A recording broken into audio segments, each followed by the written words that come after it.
Greetings.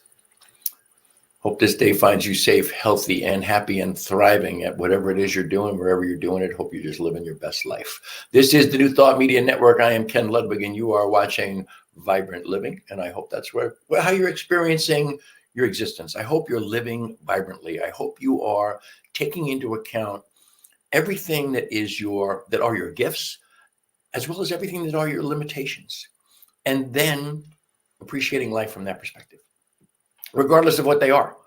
Either way, just simply enjoying your life, living your best life from the perspective of who you are, what you have to offer, what life has given you and taken from you. And I say that from the perspective of someone who is, I am now in my, this is hard to even say. I haven't even stopped to think about this. I'm in my 8th decade of life. How's that? Okay. And that means I'm over 70. I'm not quite 80. Once I get to be 80, then I'll be in my 9th decade. But and one of my favorite books that I've talked about many, many times on the show here is called Growing Bolder by Mark Middleton, which is just kind of a great treatise on exactly the idea that as we grow in age, Mother Nature takes things away from us. There are limitations to our abilities, sometimes physically and mentally, even emotionally and spiritually. I mean, there's just different things happen, and we lose certain abilities or gifts or things that we're used to in our lives and gain other things, by the way. But part of Mark Middleton's premise in the book is that we truly need to do what I said. We need to learn to enjoy life with whatever we have of life to use for our enjoyment, if you will. So just a thought, and that's a thought before the beginning here, because we always have to check in with our good friend, Ernest Holmes, in this thing called You. And I opened the book randomly, and wow, we have a big one here. By the way, the subject of today's show is the absurdities of life. And maybe this fits in. We'll see what Ernest has to say. This is in chapter 15, page 131 of this thing called You. I know that every negative condition of the past is swept away. I refuse to see it or to think about it. Yesterday is no longer here. Tomorrow has not yet arrived. Today is God's day. God's day is my day. Today, bright with hope and filled with promise, is mine. Today, my heart is without fear. I have implicit confidence in the good, the enduring, and the true. Today I shall guard my thought and speech. I shall keep my consciousness steadfast with the realization that there is a spiritual power upon which I may rely. I shall turn resolutely to that divine source which knows no confusion, to that spiritual center which knows no fear. The spirit is not afraid of anything. The divine has no enemies. The spirit knows no opposites. Consciously, I draw close to my divine center, the source of all that is. I feel the warmth of its presence. I enter into a faith made perfect through love and confidence, an assurance made complete by the abandonment of myself to good. Acknowledging good in all my ways, desiring only the good for others, I rest in calm assurance. I open my consciousness to the realization that all the power and presence there is clothes me in its eternal embrace, that the Spirit forever imparts its life to me. I believe in myself because I believe in God. I believe in my destiny because I know that the law of good is operating through me. I have confidence in the future and enthusiastic expectation of good things to come. Therefore, I accept the fullness of life this moment. Wow. That's a really long one. And as I read that, I recognize that's an incredible prayer for life. That is this thing called You. That is, again, chapter 15, page 131. And in here, he uses one of my favorite expressions. Let's see if I can find it here.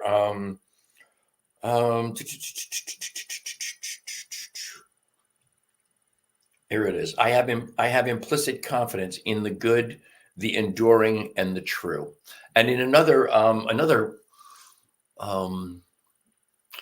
think it's actually in the Science of My textbook, that an affirmation or a treatment that I read in the textbook that says the good, the enduring, and the true are eternalities in my experience. And I just love that idea, that thought. That's a great full prayer right there for that unification, for recognizing that I am one with the divine, that spirit and I are inseparable. There is no place where God is not.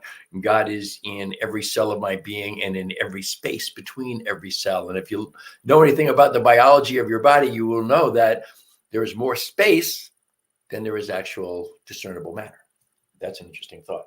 Little CBD infused coffee, 5 milligrams of hemp-based CBD in here, along with some chaga mushrooms and just good stuff for your body. I love this stuff in the afternoon.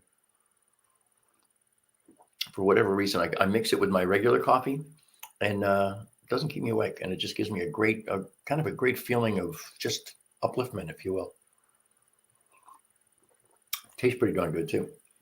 So the other thing I wanted to do today was, well, let's talk a little bit first. The absurdities of life. Just things that happen each and every single day that change the pathway of what we're doing, where we're going, how we're doing it. And we had an occurrence back at Thanksgiving time. My beloved Lisa and I were headed up to Long Island in New York from North Carolina here. It's about a 12-hour trip. We usually do it in 2 days because we drive for 6, 7, 8 hours on the way up and stop at a hotel or something, then make the last leg the next morning. But just before we went, there was a plumbing issue in our house. And of course, with wintertime, there's plumbing issues, there's heat issues, and plumbers and heat people and all those people who work on those kinds of things, all those tradespeople are there up to their butt in alligators. So we weren't going to have anyone get here for multiple days, completely squashed our trip to New York. That was just, and turned out it was the simplest thing it could possibly be. We needed to have our main line snaked. It was clogged at the end or whatever, but we had to have that done. So we got that done. Then we go, I start to cough. And it's just an annoying cough that just goes on and on and on. And sometimes I can cough stuff up. Sometimes it only comes halfway up and I have to swallow it. And it's just, it's congestion right here in my throat. And I'm like, what the hell is this? And I thought it was something that I really kind of dealt with most of my adult life as a direct result of my activities in my pre-sobriety days. You can figure that out for yourself if you like. And I thought it was just postnasal drip. But it didn't get any better. So finally I go to my doctor, and my doctor said, she hardly even examined me. She just said, "Oh, you have a sinus infection." So I went on a week-long course of antibiotics, and pretty much I took my last dose of antibiotic actually this morning, and it just kind of poof. I think I'm pretty much done. I shouldn't say poof. It gradually subsided. I still have a little bit of a cough, but I can tell I'm definitely on the mend here. And the reason I even bring it up as part of the absurdities of life is here I am at 70, almost 73. I'll be 73 here in 6 days. But I have never, ever, ever in my life had a sinus infection that I was aware of, ever. And here I have my very first one here in a new environment. This is the oldest I've ever been. It's also, by the way, the youngest I will ever be. So by the time the show ends, that won't be true anymore. Have an exchange with a beautiful woman that my wife Lisa and I met in Minnesota. In Nashville, at a training exercise. She's from Minnesota. She and her husband have a business, and she got a couple of kids, and she was with one of her sons, and her son was just a lovely young man, Tyler, I believe his name was. We just had a really nice conversation with someone, and for whatever reason, we just became friends. And we kind of have an ongoing conversation on Facebook Messenger with the three of us, me, Lisa, and Rochelle. And lo and behold, Rochelle is just getting over a sinus infection. And she said she knows lots of people who have had sinus infections this year. I'm not sure I ever knew anybody that had a sinus infection, but here we are, whatever. It's just part of the absurdity I'm talking about. So the other thing I wanted to do here today was, I meditate as many days as I can. The objective is to meditate 7 days a week. If I miss a couple, I miss a couple. I don't get upset about it. I don't worry about it. It happens. Life happens. Life gets in the way sometimes. But I try to make it as non-negotiable as I possibly can. And then I always read from Science of Mind 365, which of course I always have this sticky note over. I got to get rid of that silly sticky note because it doesn't mean anything anymore. Science of Mind 365, and I read from the Daily Stoic, and I also read from a book that was given to me by the enrollment director or the congregational director of the Unitarian Universalist Church we've been kind of semi-going to in Winston-Salem, that is daily readings for people who are in recovery. And she heard my story about my 38 years of sobriety, and she kind of assumed that I was in recovery, which I am not. I deny recovery, actually. I am. If I were to sit into an AA meeting right now, which would be pretty insane if I did, but if I did, I would introduce myself as opposed to say, hi, I'm Ken and I'm an alcoholic. I would say, hi, I'm Ken and I'm a recovered alcoholic. Because as far as I'm concerned, my existence is as far away from being an alcoholic as it possibly can. At this point, I've actually been sober more than half of my life, which I think is fabulous. But at any rate, those are the readings that I do in the morning after my meditation. And I've just things have happened in this week, and I had car repairs and tires to change or new tires to get and blah, blah, blah. And so it's kind of gone by the wayside. And today I just decided that I had not had a chance to read today's message from 365, today's daily. So I figured I would read it right here on the show for first time for you, first time for me. So here it is. Today I recognize that I am a perfect being living under perfect conditions. All things were made by him, and without him was not anything made that was made. That is from the Bible, from John. There is naught whatsoever higher than I. All this is threaded on me as rows of pearls on a string. And that's from the Bhagavad Gita. And then Holmes's message is, all things are threaded on the divine, like rows of pearls on a string. Spiritual intuition tells us that beauty is at the root of everything. Ugliness is its suppositional opposite. We must sense not the opposite, but the reality. It is this divine presence that we are to recognize. For every apparent opposite, we are to simply For every apparent opposite, we are to supply a realization of the truth about that opposite. In this way, we supply a spiritual sense that is transcendent of the form that the material sense has created. In this way, we can look at, in, and through a difficulty or a difficult situation until we perceive the truth at the very center of its being. Thus, the devil, that is, evil or false appearance, is transmuted into an angel of light, for there is naught beside God. If everything enduring and true comes from God, the Creator, then we may be certain that no matter what the appearance is, the reality is always perfect. This is why Jesus tells us to judge not according to appearances, but to judge righteously. We shall always judge righteously when our knowledge is based upon the certainty of the divine presence, perfect at the center of everything. Today, I recognize that I am a perfect being, living under perfect conditions, knowing that the good alone is real. I will also know that good alone is the only thing that has any power either to act or to react. Everything that I do, say, or think today will be done, said, or thought from the spiritual view, from the point of God in everything. And once again, what's really fun here is it's the enduring and true are mentioned in this, just like it was mentioned in that thing from a thing called You. There it is. That's the absurdity of life, right? Is to be able to, I can't believe this is playing right into what my thought processes were, because I had no plan whatsoever other than the absurdity of life. And that speaks to the idea that, yes, life is absurd. Life can be challenging. Life can be difficult. Life can be whatever the hell life can be. But at the center of everything is God. At the center of everything is spirit. And I have always been a proponent of the idea that everything that occurs in our lives, first of all, is a manifest moment. Everything is for our benefit because it has not come to us. It has come from us.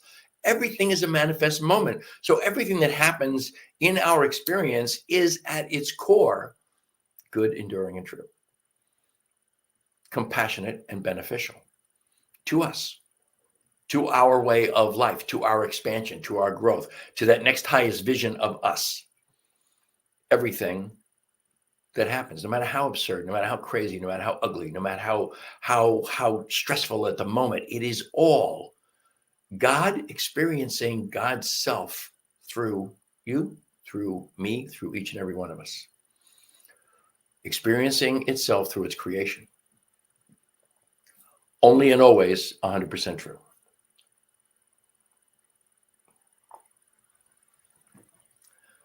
That's really all I have for you today. I want you to always remember that New Thought Media Network is a nonprofit organization. This is so funny. If you don't click exactly in the right spot, something weird happens, right?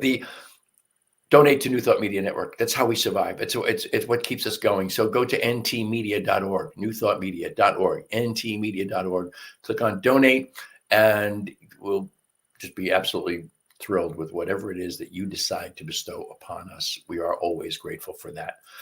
You can find me on Facebook at my Facebook page, which is just Ken Ludwig, or you can go to the branded Facebook page. It might be Love It Lisa, and I have Vibrant Aging, which is, of course, part and parcel of Vibrant Living. If you want to reach me, you can just simply send me an email at teamrocketnow@gmail.com. And that's rocket like rocket baby, not rocket like rocket ship. Teamrocketnow@gmail.com. Always remember that the sponsor of this show is HempWorks. And at HempWorks, I want you to be able to find my coffee that I drink on the show here, my hemp-infused coffee. I want you to know that you will find the absolute most unbelievable CBD and hemp-infused products that you will find anywhere in the world. The greatest selection, greatest variety, purest, most highly potent that you'll find anywhere. Everything is third-party validated from seed to oil, so we know exactly what's in it, where it came from, how it was grown, blah, blah, blah. I also want you to know, while I took that week-long course of antibiotics, and when I always take a probiotic every single day, but when I'm doing any kind of antibiotic, and it's been a long time since I have, I always up my dosage. And I have been using this microbio from Body Melt, which is part of the My Daily Choice family of brands. So mydailychoice.com/Ken Ludwig will take you to that space. You can find the probiotic there. And by the way, I love these probiotics. I take, when I'm doing the antibiotics, as I said, I take 2 a day, 1 in the morning, 1 in the evening. Never had any kind of upset or distress or any kind of variation, if you will, in my digestion and my elimination, which is what can happen when you do antibiotics, because it also kills the good bacteria in your body, which is mostly in your gut. Not mostly, but a good deal of it is. Don't forget, you can also find at My Daily Choice the Mantra brand of essential oils. I have been told by a friend of why can't I get that in front of the camera? There you go. A friend of a distributor of one of the best known brands of essential oils in the world, that Mantra essential oils last longer, they're more potent, and they're less expensive than the most commonly used brand, or the most commonly known brand, if you will. So that's it for me.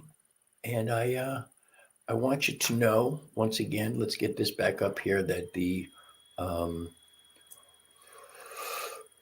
New Thought Media Network banner here for donations. It's the holiday. It's the giving season. If you like what we do here at New Thought Media, and if you want to have us continue and do more and expand and grow into more kinds of entertainment beyond just talk shows, if you will, please donate to the cause, ntmedia.org. Click on donate. And again, we'll be glad to have whatever it is you would like to donate to us. So, as always, I am immensely grateful for the great gift of your time and your attention. I wish you all the love and all the blessings the universe has to offer. I hope you will join me next Thursday and every Thursday at 2:00 Mountain Time, 4:00 Eastern for another episode of Vibrant Living. Until then, my friends, namaste.